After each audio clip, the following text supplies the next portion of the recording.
something to say.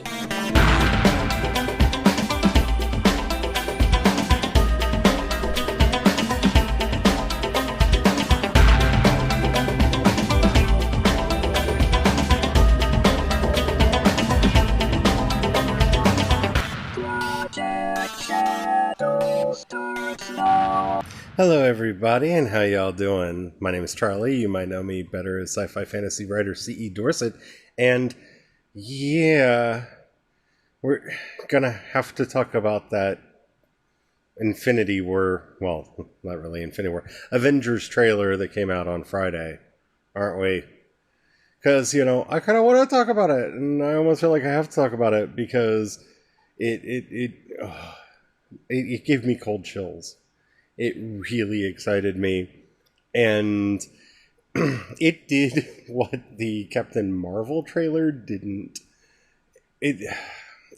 Look, I know Captain Marvel's coming out before it, like literally a month before it, so they have to show us the tone and tenor of Captain Marvel, but like I said, I am just not in the mood to laugh again. I'm just not. But this movie, this trailer gave me a promise that maybe soon. So if somehow over the weekend you missed it, I highly recommend that you hunt down the Marvel trailer, the Avengers trailer. It's on Marvel Entertainment's official YouTube video, YouTube channel, so you can find it real easy. Just go watch it and then pick back up with the podcast, just because for some of this, I would be talking specifically about things that are in the trailer and my ideas about what I think is going to be happening in the movie. And it would just be might be easier for you to follow along if you're familiar with the imagery from the actual trailer. Okay, so first of all, I have to say I was right. I don't know why I'm so pleased by this. I think it's because in a lot of the commentary that I watched, I heard a lot of people saying that that they were shocked by the name of the movie, and I thought it was Avengers Endgame for a while, and I've said that on the show, and I've been very public about that because it just seemed so obvious. They kept saying the word Endgame. Endgame, Endgame, Endgame, Endgame, Endgame. We're in the Endgame now. That's the last thing that we really get from, Doc Strange, is we're in the Endgame now. And I thought that that's a brilliant name for a movie. It's going to be Avengers Endgame. And then, of course, there was that teaser picture that was like, in this picture, you can see a secret. And you could clearly see an A and an E. And I was like, oh, A-E, Avengers Endgame. That's what it's going to be. So, I know that it's not the nicest thing for me to do, to be sitting here and patting myself on the back at the beginning of this, but I've been wrong about so much in entertainment lately. It feels good to just kind of reach back there and give myself a little pat just for a second. So beyond the name, I think the name is actually important, and I have a feeling that they're going to go into a chess analogy for how the plan is going to work. I don't know that for sure, but I have a feeling that they're going to do that, and we'll see. So the trailer opens with Tony Stark leaving a letter to a video letter, video message for Pepper Potts, explaining his situation. And this is a beautiful and dramatic way to open the movie because you can still see the sadness and the sorrow on his face. You can hear the desperation in his voice, even though he's trying to mask it. But my first question was, why aren't they on the Milano? Because they're not on the Milano. Unless I'm missing something in the way that I've watched the trailer several times, and that doesn't look like the Milano to me. So, unless, it's at an angle where I'm just not recognizing it, I'm curious about that. If I'm completely wrong, please let me know. Hit me up on Twitter, CE Dorset on Twitter. I would love to be proven wrong about that, because that would explain what happened to the Milano. But yeah, I kind of want to know what's going on there. And I say that because Nebula obviously would know that the Milano would have been there. And she's on the ship. We see her, I'm guessing, giving consolation to Tony at one point. We see her kind of put her hand on somebody's shoulder, and I'm guessing that that's Tony Stark. But I don't know. I really like the tone. I like how all the warmth is completely bled out of the image. I like the disturbing coloration of it. I think it's a great way to start off the tone of the movie and the tone of the trailer. And the fact that they keep going to these vast, empty, spacious shots. I've heard quite a few people say it, but it bears repeating. That's such a wonderful way to remind the audience of the snap that, half of all life has been killed. And of course, we hear Black Widow actually say that out loud. So just in case you didn't remember, she reiterates it.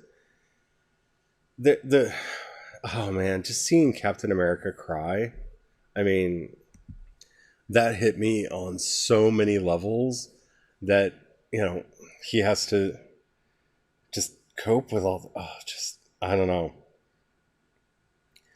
I don't want to be that, be that person who's like, man, that broke me, but that kind of broke me. It really did. That decimated me. And in a good way, like in a way I wanted it to. And of course, we don't find out much from this trailer. Yeah, people have died. People are upset. I think the one spoiler that I can give you off of this is I think they pretty much confirmed in this trailer that Hawkeye's family turned to dust. Because we see Hawkeye dressed as the Ronin, which is one of his, one of Clint's alter egos. And he's obviously just killed someone when it looks like Black Widow finds him. And the look on his face, yeah, I'm pretty sure. I'm pretty sure that that's why he's in the state that he's in. If he lost his wife and kids, or even if he just lost his kids. Or technically, just think about the grief of a parent after losing just one kid. But if he lost his whole family, that will set him down a dark, dark path. And he looks to be going down a fairly dark path. So I feel it's fairly safe to say that we're going to learn that Clint's family disappeared in the decimation that has nothing to do with Smaug. Yeah. Just wow. Like, Clint looked good. The Ronin costume looked good. Everything looked good. Unlike the Captain Marvel trailer, which I kind of hit for the effects on it, I thought everything looked pretty good. Seeing the Thanos armor being used as a scarecrow. Again, that's one of those moments that just broke me. And yeah. And of course there's the end where Scott shows up. I have feels about that. One, so at the end of Ant-Man, spoilers for all of the Marvel movies leading up to this point, if that's even worth saying. Okay? Alright. So, at the end of Ant-Man and the Wasp, Scott is in the quantum realm, waiting for them to, push the button and bring him back out. And then, of course, the snap happens, and everybody, Pym, and just everybody goes away. Floof to dust. And he's theoretically trapped in the quantum realm. My personal theory is that's what... I don't want to get into the plot, what I think the plot of the movie is going to be just yet, but I think that did something, and I think they're going to have to explain that very carefully. Unless for some reason they're going to completely ignore it, which it's so specific a plot point and such a profound place to leave his character at the end of Ant-Man and the Wasp, which was, I mean, it had its serious moments to it, but let's face it, the Ant-Man movies are practically comedies. So that was a fairly dark place to end Ant-Man. That was a really dark place to end an Ant-Man movie. So it can't go unremarked.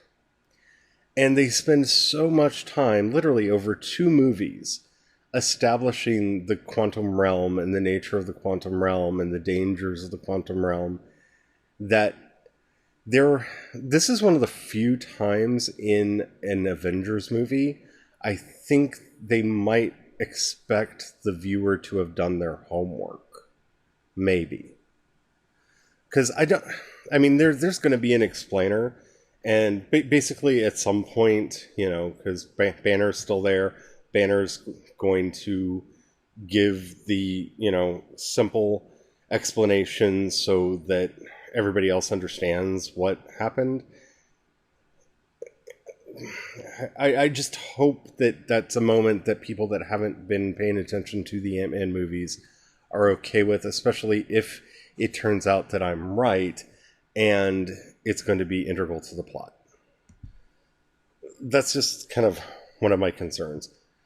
My other concern is, in many ways, this is going to be the first direct sequel in the Marvel Cinematic Universe, and I'm really curious to see how they handle that. I'm personally expecting a brief montage where we're basically going to see the fight, but elements of the fight that led up to and culminated in the snap. I don't know whose perspective it's going to be from, if it's going to be from Thanos' perspective or from one of the Avengers' points of view, but I expect that they're going to start there so that they make sure that everybody's on board. Because one of the things that they've done really good throughout this franchise is have as little runway as necessary to catch people up and get them moving. I mean, like, this trailer, for example, is a very good example of that, right? At the very end, we have Ant-Man show up, and he's like, "Hi, it's me, Scott Lang. We met once in Germany at the airport. I got really big." That's all you really need to know about the interactions between Captain America and Ant-Man, because everything else will be handled when he actually meets him, like the fact that he's a really big Captain America fanboy. So that summarizes the events of Civil War as far as the relationship between those two characters is concerned, as well as it needs to be done. And it does it in a really funny way, that even if you don't know what he's talking about, even if you haven't seen Civil War, it's kind of funny hearing this guy say, "We met one time at the airport in Germany. I got really big. Come on, Ant-Man. That's got to mean something, right?" It's funny, and it's an easy way to get people caught up in the story, get caught up in continuity without having to rehash a whole bunch of things. And because each movie has, for the most part, stood on its own with very little connective tissue between them, it's basically been characters that have moved between the films rather than story points for the most part. And, like, by the time you get to Infinity War, it doesn't really matter all that much if you saw how each Infinity Stone ended up where it was, because the beginning of the movie, bam, bam, bam, bam, bam, Thanos is getting the Infinity Stones from the various places they are. So if you didn't see Guardians of the Galaxy and you didn't know that, the Power Gem was, the Power Stone was on Xandar, well, he says it right there because he's already got it at the beginning of the movie. So, they're very good at, shortening how much you need to know to get in. But we've never had a direct sequel like this. So, yeah. I mean, this movie, for the most part, really relies on you being invested in the stakes left over from the previous one. And that's new for Marvel, and something we, like I said, we haven't seen them have to deal with before. And I'm really curious how they deal with that. I'm expecting a montage, like I said, but I don't know. It'd be really neat if they found some other way to do it. They've done a really nifty job at working continuity into these movies without making it feel like they're doing continuity. And as a writer, I'm fascinated by that. So we'll have to see. Now, as far as what I think is going to happen in this movie, we'll get to that right after this message from our sponsor. And we're back. Hello, everybody. Okay, so back to the trailer. Okay, so I think that this, for me, now these are potential spoilers for Avengers Endgame. I don't know anything. I don't know anybody involved in the production of this movie. I have no inside information. I have not seen this movie before. I don't know. So everything that I'm saying could be bunk, but I know some people are extremely spoiler phobic, and I just want to put it out there. There could be spoilers, maybe, if I'm right about some of the things that we're about to talk about. Okay, my personal theory is that so one of two things is going to happen. That little bit that we saw with Tony Stark is going to be the very beginning of the movie. And the biggest and best argument I can see for that is this is where they can do the recap, at least from Tony's point of view. He can tell us the big points that, they fought Thanos, they lost. He can bring up Doc Strange and he looked into the future, saw a million ways for everything to go sideways and only one way for it to go right, and he swore that this is the one way it could go right. All of that, which is in a way possibly pertinent information going forward. So that would give them a good way to do that and make it feel natural, because he's leaving this final message to Pepper.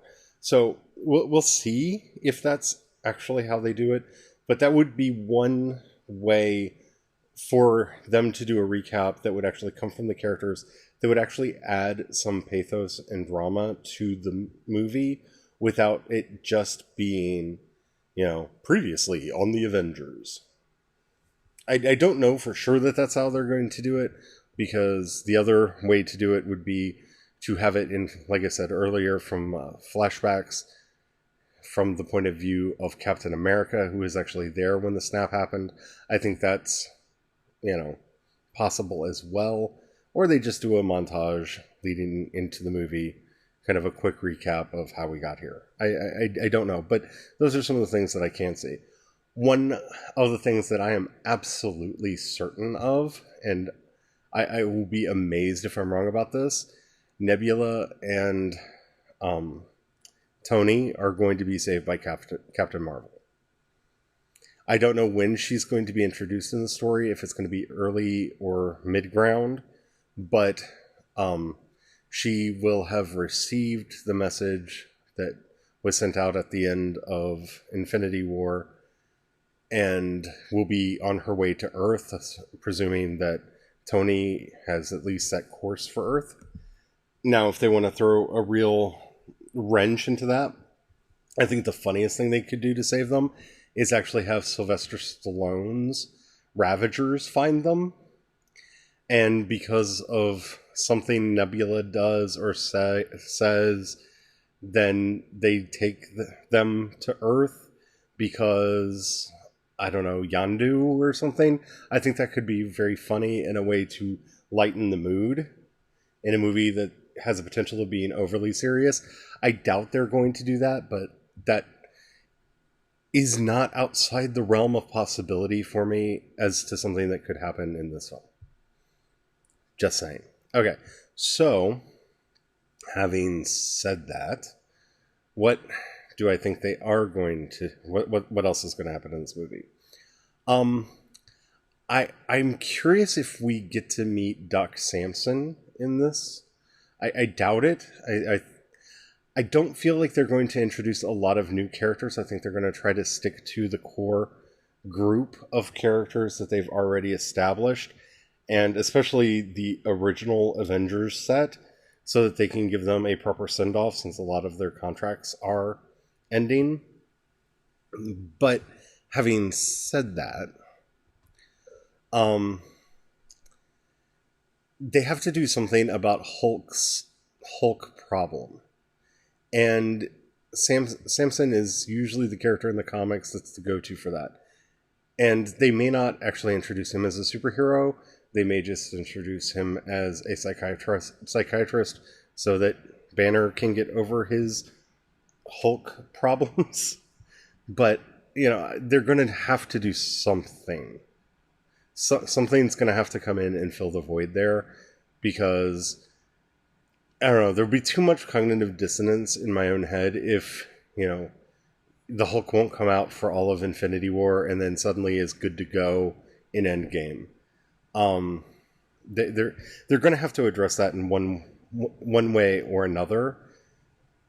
I'm curious to see how they do that, or if they do that.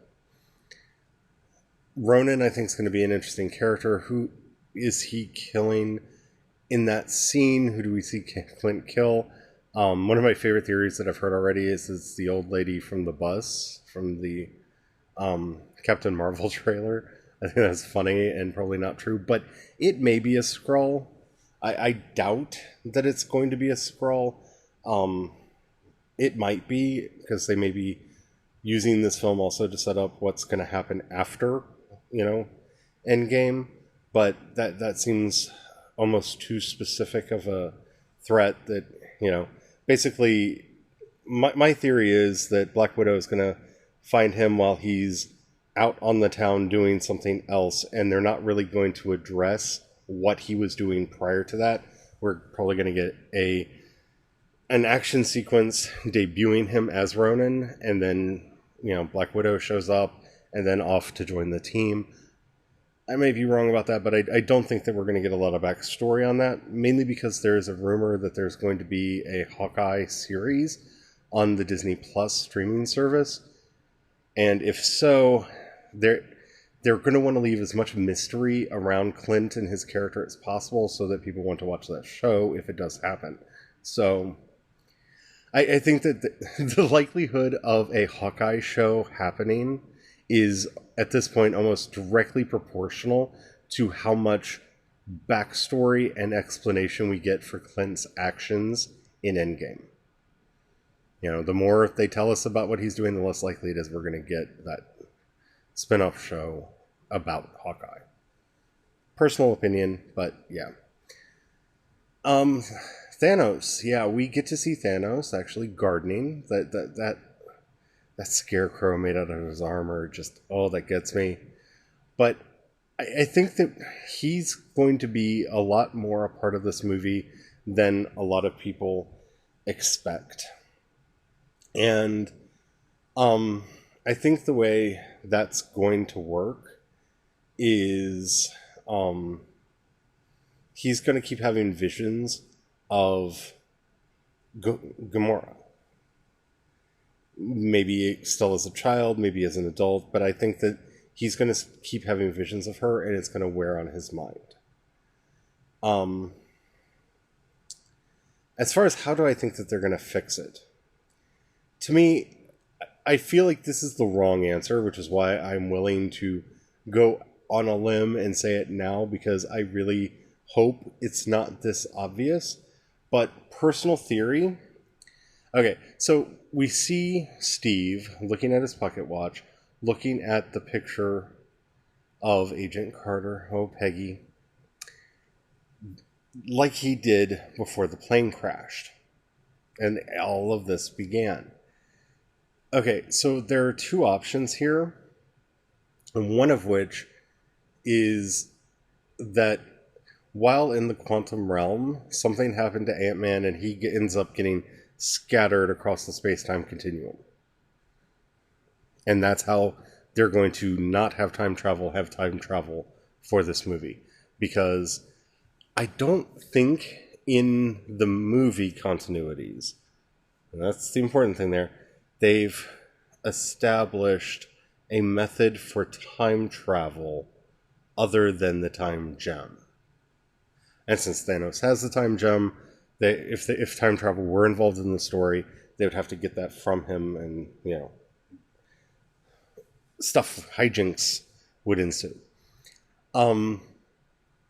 I think the plan is going to be to retcon everything that has happened up until this point. And I think that's going to... I have felt this for a while, and that image kind of confirmed me in that belief. So somehow Steve is going to not crash into the ice. Steve's going to get his happy ending, and this is how we're going to say goodbye to Captain America. He is not going to get he's finally going to get his happy ending. His plane is not going to crash in the ice. He's not going to get frozen. He's going to get to live a life with Peggy, and he's going to destroy the stone they have. He's going to destroy the Tesseract and the stone that's inside it. And that's going to start the process. And this, to me, is...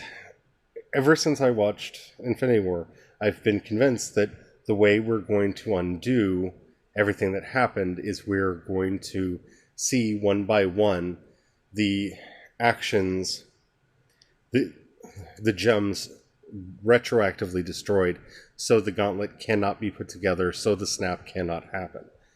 And to do that, that's going to cause a lot of ripples that will allow them to then have freedom to do pretty much whatever they want to in the next phase of the Marvel Cinematic Universe.